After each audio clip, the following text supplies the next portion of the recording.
Hello, it's a real pleasure for me to attend the meeting and to be part of the meeting and to report on our experience in the treatment of acute ischemic stroke. So, which device to use, which technique is a debate that is going on for a long time. And concerning the devices themselves, it seems that one efficient way to differentiate among the efficiency is to check the first pass rate. Obviously, the ability within one pass to completely reopen in order to obtain a TK3 without the need to do another maneuver, to take another aspiration, to take another stent retriever is an important prognostic factor.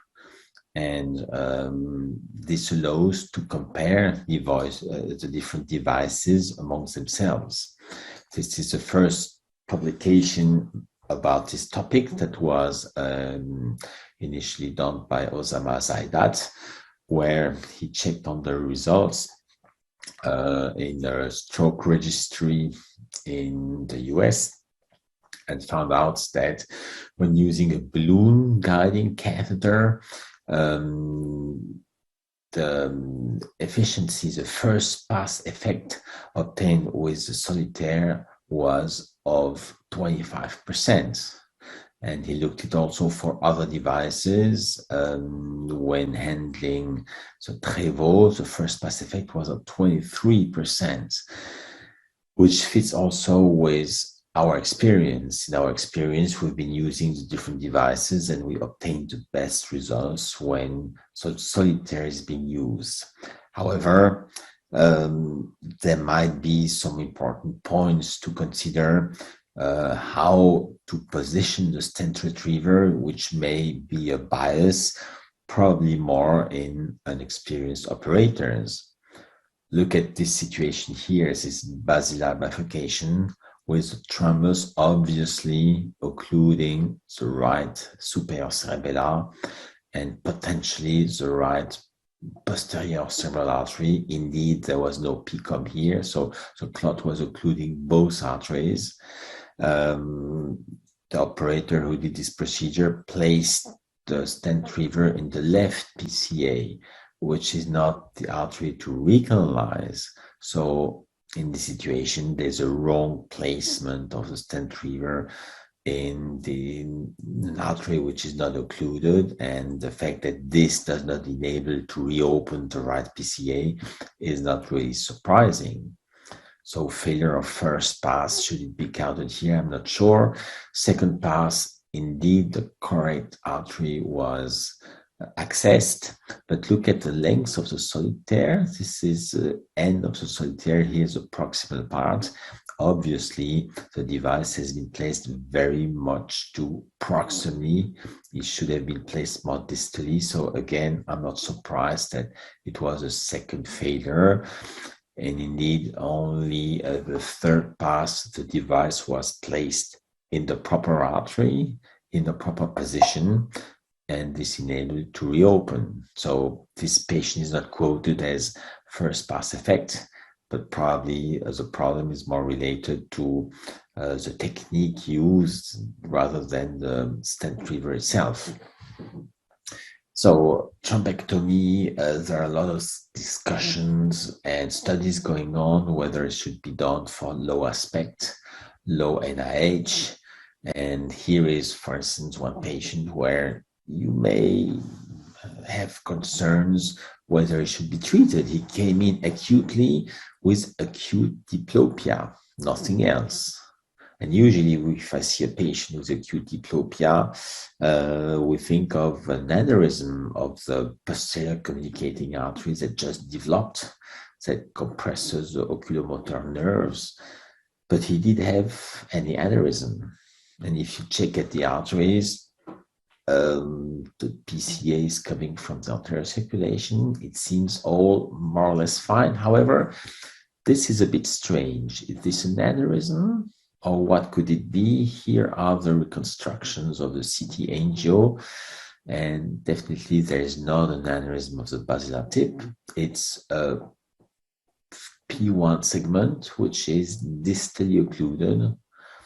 And then we diagnosed here a focal occlusion at the P1 segment, where it may be debated whether this patient should be treated or not, but diplopia is very invalidating. And indeed, you see here also that the PCOM is a bit smaller than the PCA. So definitely this PCOM is not being used usually.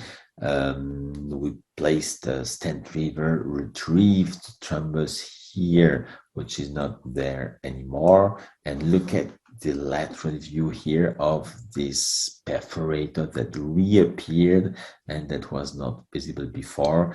This patient had almost no symptoms, but definitely it was a good thing that treatment could be done. One of the other debates that are going on is whether what treatment and which way to proceed if the usual technique fails. And here are examples of procedures that are done with failure, and not only with failure, but these are procedures in the night. And you see that the more we go on, the less enthusiasm there is. Here is the occluded ICA at 11:15. This is the first pass that failed. 10 minutes later, then a second pass that failed again, then a third pass that failed. The fourth pass, you see time is running, fifth pass failure, sixth pass. What to do? Should you continue? At some point, we lose enthusiasm and we lose also hope that we'll be able to reopen. But there's worse than failure. There's failure and upgrade and complication. And here is this patient with a superior MCA, which is occluded. And again, this is before first pass. And you see that sometimes later, not only that we fail to reopen, but unfortunately, the M1 segment got occluded too. Unfortunately, as soon as you do procedures, we know that failure and complications are unavoidable, and that there's large variability in the recanalization rates. Even if all studies only show very good results, we still have situations where we fail, where it does not work, and somehow this may be related to the level and experience of operator, but also to the differences in devices and techniques. So which techniques to be used? The debate is going on between distal aspiration and centrifugal. In our practice, we never aspirate. We only use centrifugals in combination with the balloon guiding. And there's an important trend to use a combination of centrifugal and aspiration, with different opinions stating that if one of the technique does not work, combination of these techniques enable to reopen vessels. And indeed, I can show example of this, various examples of LVOs. Here is a distal M1 occlusion where first pass, second pass, and third pass mostly failed with a conventional stent reaver, and whereas a combination between aspiration and stent reaver enabled to reopen the arteries. But still, in our practice, this efficiency remains quite low. And if we have to combine techniques, we prefer to combine stent reavers rather than stent reaver and aspiration. And this works, in our experience, a lot. So we move from stent reaver to double stent reaver, where this is something that we do very frequently. And here, another example, distal M1 occlusion. We try to place each stent reaver in a different branch. This is a superior division, inferior division branch, two solitaires that are pulled simultaneously with a combination of the balloon guiding, and you see that they are coming together. We take extremely pay attention that we don't move first one and second the other one in order to avoid pushing the clot from one branch to the other.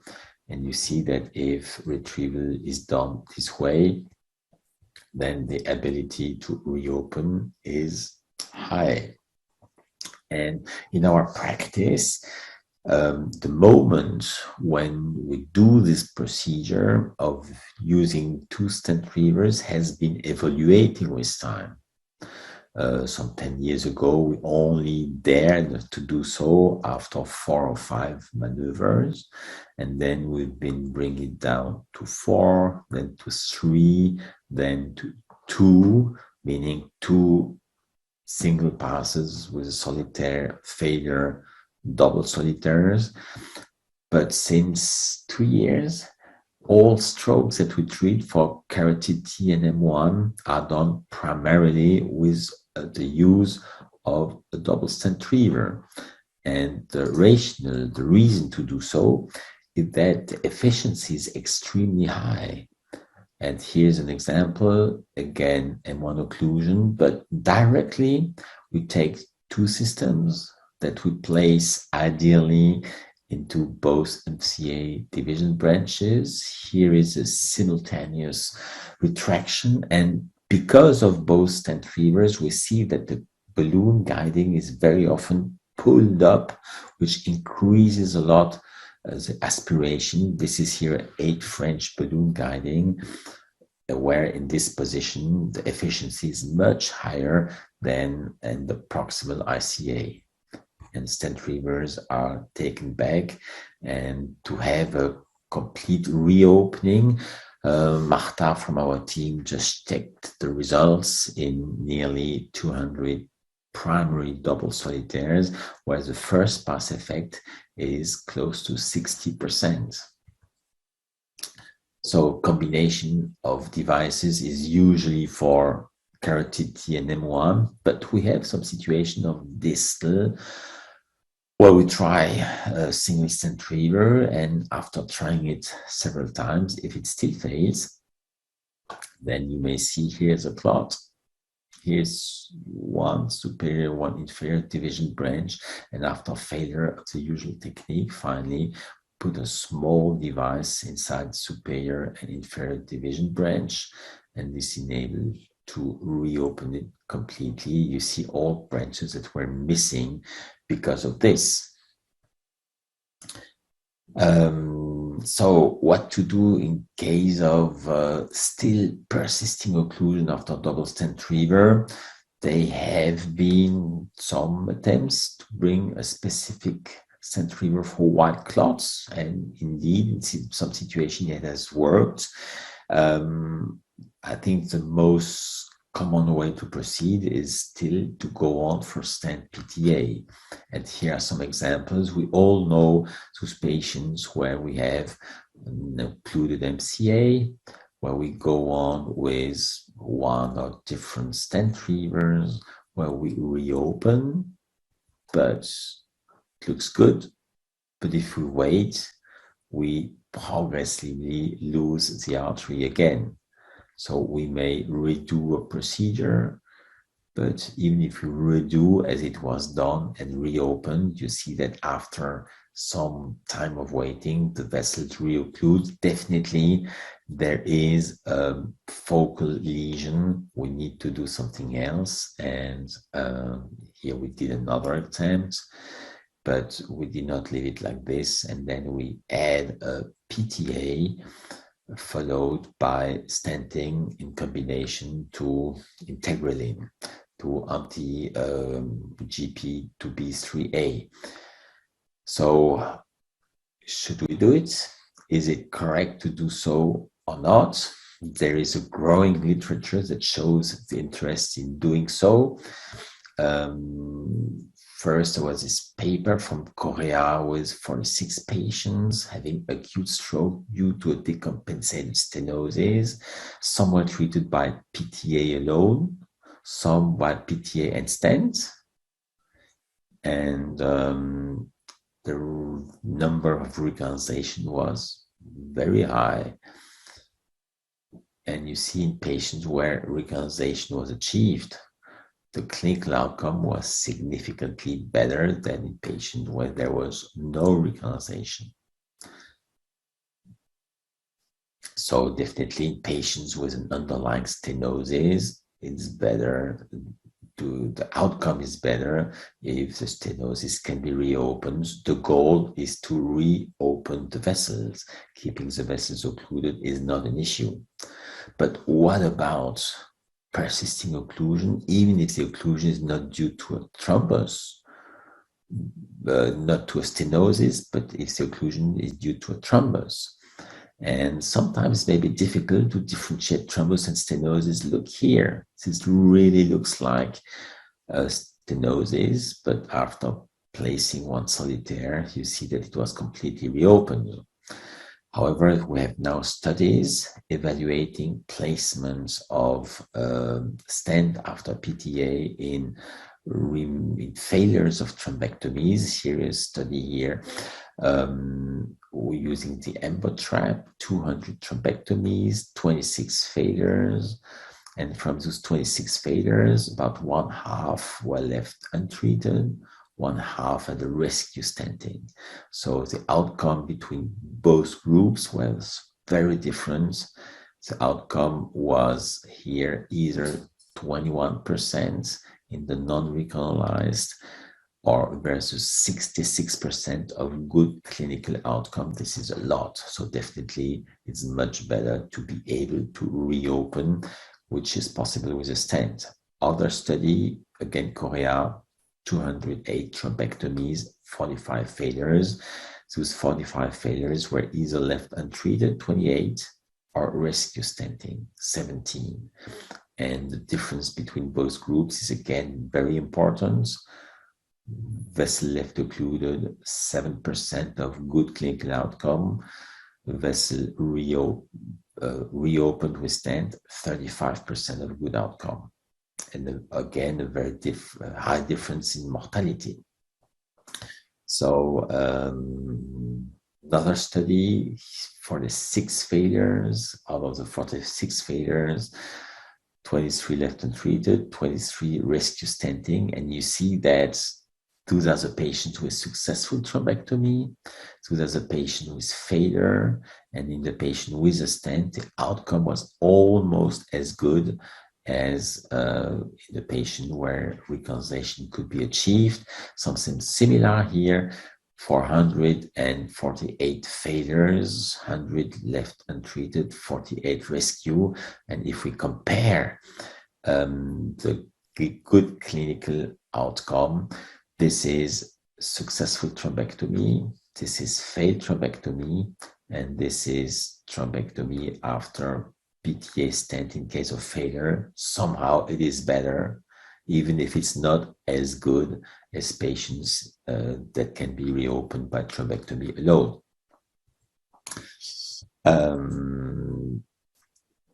Another paper where we've been involved, associating different groups, show that definitely the key point is to be able to reopen the artery. A good outcome was obtaining 45% of the recorded patients with a recorded reopening.